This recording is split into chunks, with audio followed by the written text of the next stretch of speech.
স্বাধীনতা ঘোষণা করলেন, তার কমান্ডিং অফিসার জেনারেল জঞ্জিওকে গ্রেপ্তার করলেন, হত্যা করলেন, যুদ্ধ চালিয়ে গেলেন। তার ঘোষণা সারা পাকিস্তানে তৎকালীন আমরা যারা ছিলাম, আমরা তার এই ঘোষণা উদ্দীপ্ত হয়ে মুক্তিযোদ্ধারা আমাদের ইস্ট বেঙ্গল রেজিমেন্টের অফিসার, জওয়ান, ইপিআর, পুলিশ, নেভাল ফোর্স, যারা বাঙালি অফিসার পাকিস্তানের, তারা যুদ্ধে ঝাঁপিয়ে পড়লেন। তাদের সাথে কৃষকের সন্তানরা, ছাত্ররা, সাধারণ মানুষরা, তরুণরা ঝাঁপিয়ে পড়লো। এফএ বাহিনী এরা এই যুদ্ধ করে জিয়ার নেতৃত্বে কংগ্রেস বাহিনী সহ বিভিন্ন সেক্টরে যুদ্ধ করে দেশ স্বাধীন করা হলো।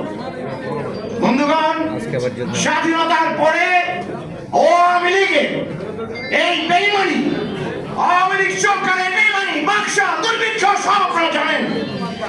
এরপরে 75-এ আবার যখন দেশে এক দুর্যোগ নেমে এলো, আবার জিয়াউর রহমান, সেই জিয়াউর রহমান যিনি যুদ্ধ করে কিছু চান নাই, সেনাবাহিনী ছিলেন, তখন এই জিয়াউর রহমান নিজে এলেন। আপনারা 7 নভেম্বরের ঘটনা জানেন।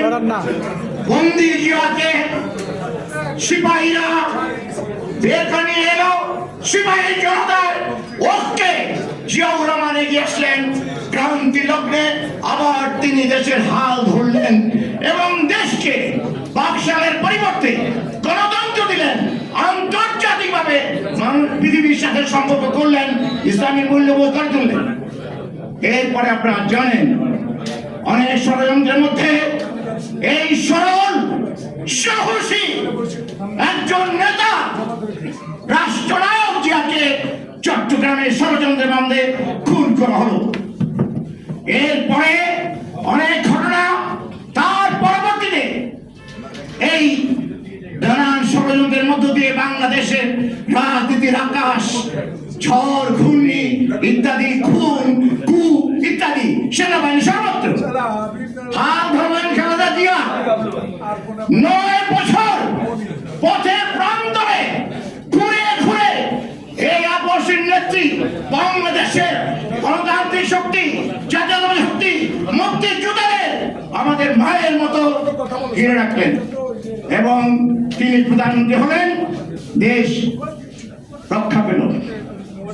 আজকে এই সময় সেই জিয়া পরিবার, সেই জিয়া, সেই খালেদা জিয়া, সেই তারেক জিয়া বাংলাদেশের প্রাসঙ্গিক এবং বাংলাদেশের অস্তিত্বের সময়ে, বাংলাদেশের দুর্যোগের সময় আজকের মুহূর্ত এইটাই হলো আমাদের নির্ভর।